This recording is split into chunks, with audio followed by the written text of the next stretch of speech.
आमे सक्सेस पाइबा पई लगातार दौड़ लगाउछु किंतु आम भितर मात्र केते जण सफलतार शिखर पर्यंत पहुंची पारु। अधिकांश को फेलियर मुह देखा पड़े। सफलता पाइबा पई कौनसी काम आमे आरंभ करने पूर्वर आम मनरे हजार प्रश्न उठे। ए काम मु करि परिबि ना नाही, मु फेल होई जिबि नाही तो, एहा करबा को मते केते समय लागिवो, मु जदि सफल न होई पारुची लोके मो विषय कौन भाविबे, मो सांग माने जदि सक्सेस पाई जाउचंती आउ मु फेल होई जाउची ताले मु कौन करिबि। ए प्रकारर विचार आम मनरे बारंबार आसे। ए सब विचार छड़ा गोटे भय मनरे सबुबले रुहे, आउ से भयटी हैला मु सफल हेबि ना नाही। ताहाले फेलियर डर जो मन भितर आमर बसीची ताकू आमे किपरि ओवरकम करिबा से विषय को नहीं आजिर कहानीटी माध्यम आमे जानिबा आम मनरे जो भय आसे ताकू आमे दूर किपरि करिबा। ए भय जदि आम मन भितर आसे ताहले आसे कोन पाई, मनरे भय उठिबार कारण कोन, ए सबु को ए कहानी माध्यम जानिबा। ताहले कहानीटी को पूरा सुनिबे एवं आशा करूची यह आपन को निश्चित भाव में आपन को गोल को अचीव करिवारे साहाय्य करिवो। कहानीटी एहीपरि।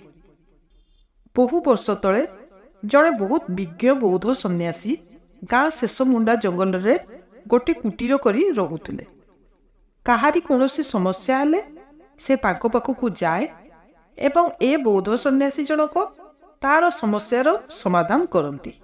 दिने से भिक्षा मागी गाँव फेरिला बेलू जड़े युवक तांको पाखकु आसिला एवं बौद्ध सन्यासी को प्रणाम कला।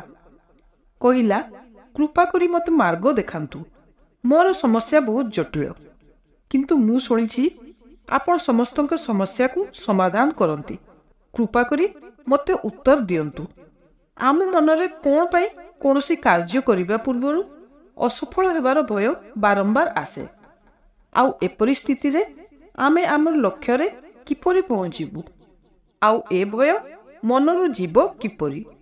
सन्यासी जनक ता कथा सुनी कहिले, मु निश्चित भाव में तुमर प्रश्नर उत्तर देबी, किंतु ता पूर्वरु तुमे मो सहित मो कुटीर को चाल।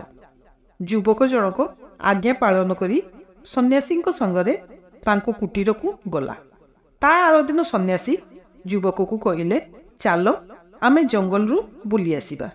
युवक जनक भाविला, मु गत कालीरु सन्यासी संगरे आसीछि, किंतु एबे जाए से मो प्रश्नर उत्तर देई नाहांती, आउ वर्तमान मते जंगल भ्रमण पाई डाकुचंती, किंतु से किछि कहिला नाही। सन्यासी सहित जंगल बुलिबा को बाहरिला। सन्यासी जंगल मझिरे युवकटी को गोटे गुंफा पाखकु आनिले एवं कहिले, ए गुंफा देखुच? युवकटी हरे मुंड टुंगारिला। सन्यासी कहिले, चाल एहा चारि पाखरे बुली आसीबा। युवक जनक सन्यासी कथा मानी गुरु को सांगरे चलिला। सेमाने दुहे गुंफा चारि पाखरे बुलिले। तापरे सन्यासी जनक युवक को गुंफा भीतर को नहीं गले। गुंफा भितरे अंधार थिला। टिके भीतर को गला परे सन्यासी जनक लुचि गले। युवकटी सन्यासी को आउ देखि पारिला नाही। सन्यासी तापरे चुपचाप सेठारु बाहरी आसिले ओ गोटे बड़ पत्थर द्वारा गुंफार मुह को बंद करदेले। युवकटी किछि जानी पारिला नाही। ताकू अंधारे किछि दिसु न थाए। गुंफा द्वारा बंद हैला परे जहा टिके अदे दिसुथिला एबे आउ दिसला नाही। वर्तमान युवकटी चित्कार करिबाकू लागिला, बाबा आपण कुआडे अछंती, मते दिसु नांती, आपण कुआडे गले, मते दया करी उत्तर दियंतु। युवकटी बहुत रड़ी छाड़िला परे मध्य किछि उत्तर पाइला नाही। से डरी गला एवं भयरे से एपट सेपट दौड़ाकू लगिला। कौनसी मते से जाई गुंफार द्वार पाखरे पहुंचिला। गुंफा द्वार बंद होइथिबार देखि से आहुरी डरीगला। ताकू आश्चर्य लगिला, द्वार तो बाहर बंद अछि, एबे मु बाहर को किपरि जीवी। से आहुरी भयभीत होइगला। वर्तमान से अंधार गुंफारे एकुटिया। ସେ ଭାବିଲା ସନ୍ନ୍ୟାସୀ ମୋତେ ଏଠାକୁ ଆଣି ଗୁମ୍ଫା ବନ୍ଦ କରି ପଳେଇଲେ କ'ଣ ପାଇଁ? ସେ ମୋତେ ମାରିବାର ପ୍ଲାନ୍ କରିନାହାନ୍ତି ତ? ଏହା ଭାବି ସେ କାନ୍ଦିବାକୁ ଲାଗିଲା। ଏଣେ ତେଣେ ଅନ୍ଧାରରେ ଦୌଡ଼ିବା ଆରମ୍ଭ କଲା। ଠାକୁରଙ୍କୁ ଡାକୁଥାଏ କୌଣସି ଆଡ଼େ ରାସ୍ତା ଦେଖାଯାଉ, ଆଉ ସେ ଏ ଗୁମ୍ଫାରୁ ବାହାରି ପାରୁ। ବହୁ ସମୟ ଏପରି ଅନ୍ଧାରରେ ସେ ଏପଟ ସେପଟ ଦୌଡ଼ି ବୁଲିଲା, କିନ୍ତୁ ତାକୁ କୌଣସି ଆଡ଼େ ରାସ୍ତା ଦେଖାଗଲା ନାହିଁ। ଏଣେ ତାକୁ ଭୀଷଣ ଭୋକ ଓ ଶୋଷ ଲାଗୁଥାଏ। କରିବ ବା କ'ଣ? ଥକି ଯାଇ ସେ ଗୋଟେ ଜାଗାରେ ବସି ପଡ଼ିଲା। ଟିକିଏ ଶାନ୍ତିରେ ବସିଲା ପରେ ତାକୁ ଗୋଟେ ଛୋଟ ସୁଡ଼ଙ୍ଗରୁ ଆଲୋକ ରଶ୍ମି ଆସୁଥିବାର ଦିଶିଲା। କିନ୍ତୁ ସେ ସୁଡ଼ଙ୍ଗଟି ବହୁତ ଉଚ୍ଚାରେ ଏବଂ ସେଠି ପହଞ୍ଚିବା ବହୁତ କଷ୍ଟ। ଯୁବକ ଜଣକର ନଜର ଯେତେବେଳେ ସେ ସୁଡ଼ଙ୍ଗରୁ ଆସୁଥିବା ଆଲୋକ ଉପରେ ପଡ଼ିଲା, ସେ ତା ଭୋକ ଶୋଷ ଭୁଲିଗଲା ଏବଂ ଉଠି ପଡ଼ି ଏକା ମୁହାଁକେ ସେ ସୁଡ଼ଙ୍ଗ ଆଡ଼କୁ ଦୌଡ଼ିଗଲା। କିନ୍ତୁ ସେ ସୁଡ଼ଙ୍ଗଟି ବହୁତ ଉଚ୍ଚାରେ ଏବଂ ସେଠି ପହଞ୍ଚିବା ବହୁତ କଷ୍ଟ। ବହୁତ ପ୍ରୟାସ କଲା ପରେ କଷ୍ଟେ ମଷ୍ଟେ ସେ ଉଚ୍ଚ ସ୍ଥାନରେ ସେ ଚଢ଼ି ପାରିଲା ଏବଂ ସେହିଠାରୁ ସେ ସେହି ସନ୍ନ୍ୟାସୀ ଜଣକୁ ଦେଖିପାରିଲା। ସେ ତାଙ୍କ ହାତ ଯୁବକ ଆଡ଼କୁ ବଢ଼ାଇ ଦେଲେ। ଯୁବକ ଜଣକ ସନ୍ନ୍ୟାସୀଙ୍କ ହାତ ଧରି ବାହାରକୁ ଆସିଲା ଏବଂ ସନ୍ନ୍ୟାସୀଙ୍କ ଉପରେ ରାଗିଯାଇ କହିଲା, ଆପଣ କ'ଣ ମୋତେ ମାରିବାକୁ ଚାହୁଁଥିଲେ ଯେ ଆପଣ ମୋତେ ଏକୁଟିଆ ସେଇ ଅନ୍ଧାର ଗୁମ୍ଫାରେ ଛାଡ଼ି ଆସିଲେ? ଆପଣ ଜାଣିଛନ୍ତି ମୁଁ ଭିତରେ କେତେ ଡରି ଯାଇଥିଲି? ଭୋକ ଶୋଷରେ ମୋ ମୁଣ୍ଡ ବୁଲେଇ ପକାଉଛି। ସନ୍ନ୍ୟାସୀ ତା କଥା ଶୁଣି ସ୍ମିତ ହସ ହସିଲେ ଓ ତାକୁ ପାଣି ପିଇବାକୁ ଦେଲେ। ଯୁବକଟି ପାଣି ପିଇ ସାରିଲା ପରେ ସନ୍ନ୍ୟାସୀ କହିଲେ, ଏବେ ମୋ କଥା ଧ୍ୟାନ ଦେଇ ଶୁଣ। କ'ଣ ତୁମେ ଜାଣ ତୁମେ ଗୁମ୍ଫା ଭିତରୁ କେଉଁ କାରଣ ପାଇଁ ବାହାରକୁ ଆସିପାରିଲ? ଯୁବକଟି କହିଲା, ନା। ସନ୍ନ୍ୟାସୀ କହିଲେ, ତୁମେ ଦୁଇଟି କାରଣ ଯୋଗୁଁ ବାହାରକୁ ଆସିଛ। ପ୍ରଥମ କଥା ଯାହା ତୁମକୁ ବାହାରକୁ ଆସିବାକୁ ପ୍ରେରିତ କରିଛି ତାହା ହେଲା ତୁମର ଭୀଷଣ ଭୋକ ଓ ଶୋଷ, ଏବଂ ଦ୍ୱିତୀୟତଃ ତୁମେ ଗୁମ୍ଫା ଭିତରେ ଭୟରେ ଅସ୍ତବ୍ୟସ୍ତ ହୋଇଯାଇଥିଲ, କାରଣ ତୁମେ କେବେ ଏକୁଟିଆ ଆଉ ଏପରି ଘନ ଅନ୍ଧାରରେ ରହିନାହ। ଯେବେ ବି ରହିଛ ସାଙ୍ଗସାଥୀ ଘର ପରିବାର ସହିତ ରହିଛ। ଏଇ ଦୁଇଟି କାରଣ ତୁମକୁ ବାହାରକୁ ଆସିବାକୁ ପ୍ରେରିତ କରିଛି। ଆଉ ତୁମେ ଜାଣିଛ ତୁମେ ଗୁମ୍ଫାରୁ ବାହାରିବାରେ କ'ଣ ପାଇଁ ସକ୍ଷମ ହୋଇପାରିଲ? ଯୁବକଟି ନାଁରେ ମୁଣ୍ଡ ହଲେଇଲା। ସନ୍ନ୍ୟାସୀ କହିଲେ, ତୁମ ଆଖପାଖରେ କେହି କହିବାକୁ ନଥିଲେ ଏତେ ଅନ୍ଧକାରରେ ଏତେ ଉଚ୍ଚା କିପରି ଚଢ଼ିବ? ଏହା ଅସମ୍ଭବ କଥା। ଏପରି କେହି କହିବାକୁ ନଥିଲେ। ତା ସହିତ କେହି ମୋତେ କହିବାକୁ ନଥିଲେ ଏହାକୁ ଛାଡ଼, ଅନ୍ୟ ରାସ୍ତା ଖୋଜ ଯେଉଁଥିରୁ ଏତେ କଷ୍ଟ ନକରି ଆରାମରୁ ବାହାରି ପାରିବୁ। ଆଉ ଜାଣି ରଖ, ସଫଳତା ପାଇବାର ନିୟମ ମଧ୍ୟ ଠିକ୍ ଏହିପରି। ଏସବୁ ଯେଉଁ ତୁମକୁ ଲାଗୁଛି ସନ୍ନ୍ୟାସୀ ମୋତେ ମାରିବାକୁ ଷଡ଼ଯନ୍ତ୍ର କରିଛନ୍ତି ବୋଲି, କିନ୍ତୁ ପ୍ରକୃତରେ ଏହା ତୁମକୁ ଜ୍ଞାନ ଦେବା ପାଇଁ ଥିଲା।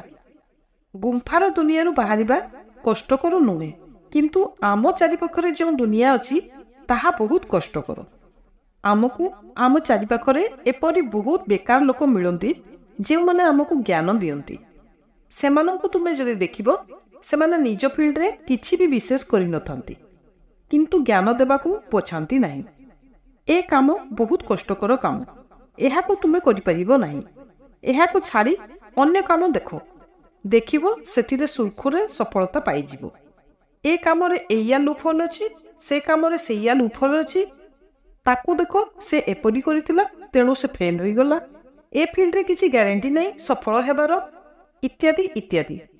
ଏହିପରି ଲୋକଙ୍କ ଏପଟ ସେପଟର କଥା ଆମ ମନରେ ପ୍ରଭାବ ପକାଏ ଏବଂ ଆମେ ନିଜ ଉପରେ ଡାଉଟ୍ କରିବାକୁ ଲାଗୁ। ଆଉ ସକ୍ସେସ୍ ନ ପାଇବାର ଆଉ ଗୋଟେ ମେନ୍ କାରଣ ହେଲା ସଫଳତା ପାଇବାର ପ୍ରୋସେସ୍ ବହୁତ ଲମ୍ବା। ରାତାରାତି କେବେ ବି ସଫଳତା ମିଳେ ନାହିଁ। ଆଉ ଏ ଭିତରେ ଆମ ମନ ବାରମ୍ବାର ବଦଳୁଥାଏ। ଆମେ ବହୁତ ଥର ନିଜ ଉପରେ ଡାଉଟ୍ କରୁ। ବହୁତ ସମୟରେ ଆମେ କନସେନ୍ଟ୍ରେଟ୍ କରିପାରୁ ନାହିଁ ଏବଂ ଗୋଟେ ଜିନିଷରେ ଷ୍ଟିକ୍ କରିପାରୁ ନାହିଁ ଏବଂ ସେ ମାର୍ଗ ଛାଡ଼ି ଅନ୍ୟ ପଥ ଧରିଦେଉ। ପ୍ରୋବ୍ଲେମ୍ ଆମକୁ ସେତେବେଳେ ଦେଖାଯାଏ ଯେତେବେଳେ ଆମେ ଆମ ଲକ୍ଷ୍ୟ ନିଜ ଗୋଲ୍ ଉପରେ ରଖିପାରୁ ନାହିଁ। ଅସଫଳ ହେବାର ଭୟ ଆମକୁ ସେତେବେଳେ ଲାଗେ ଯେତେବେଳେ ଆମ ଧ୍ୟାନ ଆମ ଗୋଲ୍ ଉପରେ ନ ରହି ମାର୍ଗରେ ଆସୁଥିବା ହର୍ଡଲ୍ସ ଉପରେ ରୁହେ। ତୁମେ ନିଜ କଥା ଦେଖ। ତୁମେ ସେ ଗୁମ୍ଫାରୁ ବାହାରିବାର କାରଣ ତୁମେ ସେ ଅନ୍ଧାର ଗୁମ୍ଫା ଭିତରେ କିଛି ଦେଖିପାରିଲ ନାହିଁ। ଯଦି ଗୁମ୍ଫାରେ ଆଲୋକ ଥାନ୍ତା, ତୁମେ ଗୁମ୍ଫା ଭିତରେ ଥିବା ସେ ବଡ଼ ବଡ଼ ବୁଢ଼ିଆଣୀ ଜାଲ, ବିଛା ଆଦିକୁ ଦେଖି ଆହୁରି ଡରି ଯାଇଥାନ୍ତ ଆଉ ଏପଟ ସେପଟ ଦୌଡ଼ି ବୁଲିଥାନ୍ତ।